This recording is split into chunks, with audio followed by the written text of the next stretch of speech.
for people that think this is just going to be about the Jews, no, it starts with the Jews. There's a saying, it starts with the Saturday people and ends up with the Sunday people. This isn't just going to be about them. Where this is going, the direction we're heading in, it will end up being about us as well. So if we aren't there to support them, don't expect them to be there to support us when we need their help as well. Welcome to the Radical Lifestyle Podcast, brought to you by Generation to Generation, where you'll be inspired by the past, equipped for the present, and prepared for the future as we engage in conversations with people from around the world. If you've been inspired by the guests that we've had on the podcast, please like, subscribe, comment, hit notification bells, whatever you can do on the platforms that you're listening on, so that more people have the opportunity of hearing these and engaging in our community. Hi everyone. The city that Anne Frank hid in the early 1940s is now the city where Jewish and Israeli people are hiding today. Yesterday, Maccabi Tel Aviv had a match against Ajax in Holland, in Amsterdam, and while the game was going on, mobs, pro-Palestinian groups were forming outside. From what we're understanding, they were taking up different alleyways, different streets, blocking the directions that the Israelis would leave to go back to the hotels after the game. And when they left, they then started getting attacked on the streets. Some stabbed. There are reports that even cars with Palestinian flags were running over some of them, beaten with clubs. It took police, from what we're understanding, some up to about an hour and a half for them to even do anything. Many reports that they actually just stood around and watched while a lot of these attacks happened. So we wanted to just jump on and do an unscheduled episode where we just gave our reactions, our responses to this. I recommend people go and find out more about what's going on. We're not going to go into great detail now about what happened. There are other sources giving much more information, much more regularly than we are able to on this, at least on the podcast. But we thought it was important to get on and talk about this. We've been spending a lot of our time over the last year, over a year now, since October 7th, going out to Israel, but also helping to support Jewish communities around the world and talking a lot about this issue. And so if we didn't take this chance now to address what's going on, what are we doing? So, and there are reports as well that this group that attacked them, it was well planned out. It was thought through. And so it's not like these are just some random groups of people. This was an organized group on the streets of Holland, one of the major cities in Europe. And this can happen anywhere in any of the major cities right now. We have groups like this all over Europe. And so if you think, oh, this is just something in Holland, you are sadly mistaken. And also this is probably just the start, tragically. So I know that you saw something today, a quote from the king in Holland. Do you want to just say what he said and then give some of your responses? Yeah, the King of Holland said this. He said, the Netherlands country failed Jews in the Holocaust, and last night we failed them again. And I don't want that said of me. And you know, I don't do this very well. We have been in touch just the last week with Jewish people in London, talking with them about the shock that still lingers from October the 7th. And I'd just like to point out, this was with Jewish people in the Netherlands, but it will affect Jews throughout the world. There won't be a Jewish person, and maybe even Israelis too, who are not affected by this. No, they will see this happening there and say, why will it not be us next week? Yeah. And there are horrendous things already happening in major cities across Europe, here in London, just within the last week or two. And so America, we see what's going on there. So if people see this and go, oh, this is just an isolated incident over there, no. Now this is an escalation on what is already happening, but it can easily now happen in other places. I think it's time for us really, really, really to home in on something we quote quite regularly, that if you want to know what you would have done in the Holocaust, look at what you're doing today And this is another wake-up call. We have to be proactive. We have to be vigilant.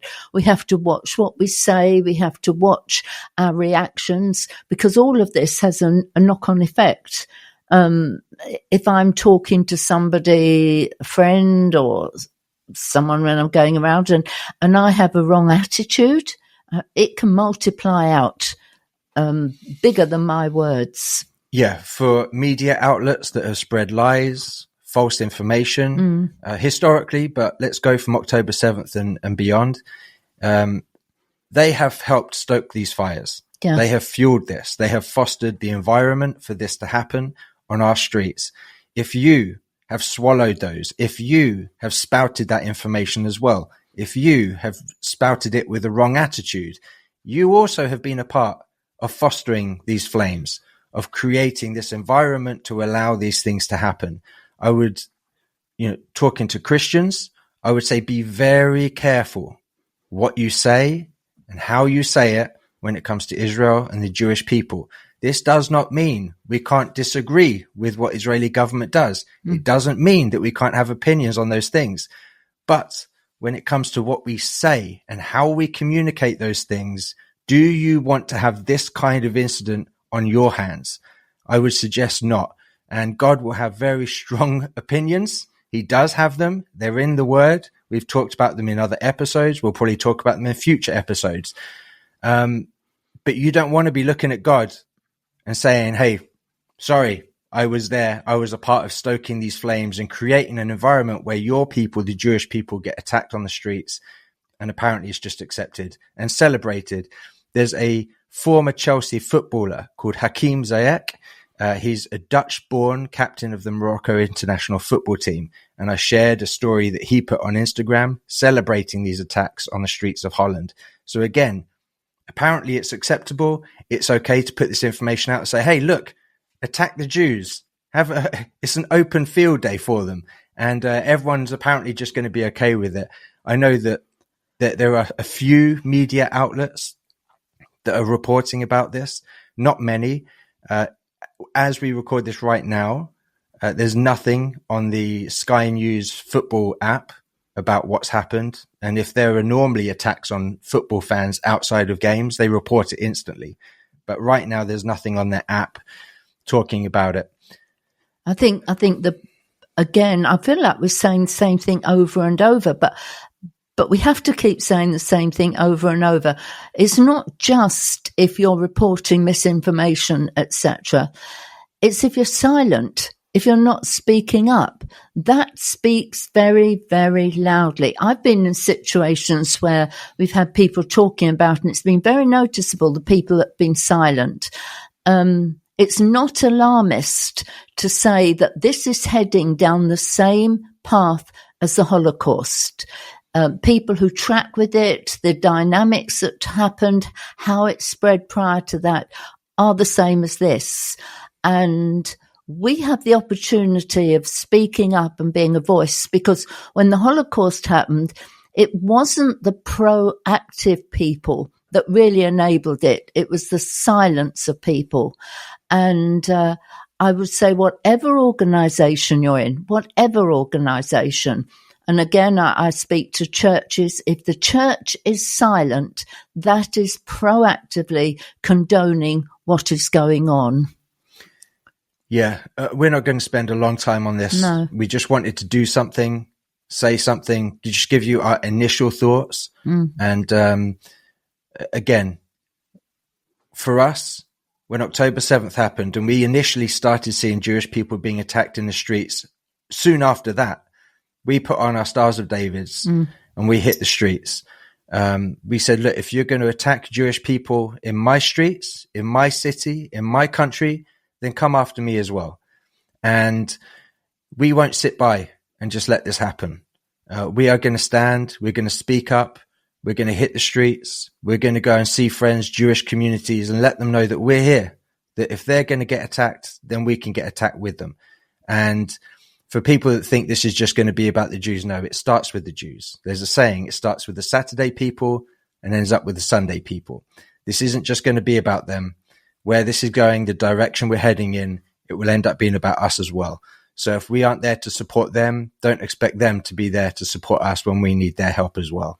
Yeah, I would say go out this weekend, find some Jewish people, find a Jewish neighborhood, do a search on Google, kosher shops, kosher cafe, because where there's kosher being sold, they're probably Jewish people, but go out and find them. Even if you find one and go to them and say, I care about what's happened. I'm heartbroken what's happened and I'm here for you. I'm gradually building up, the information about that I can get in touch with Jewish people I meet.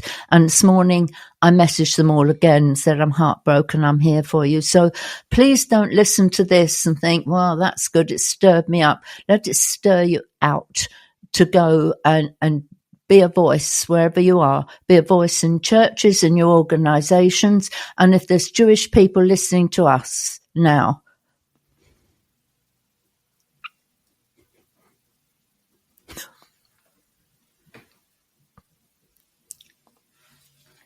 yeah, we're sorry.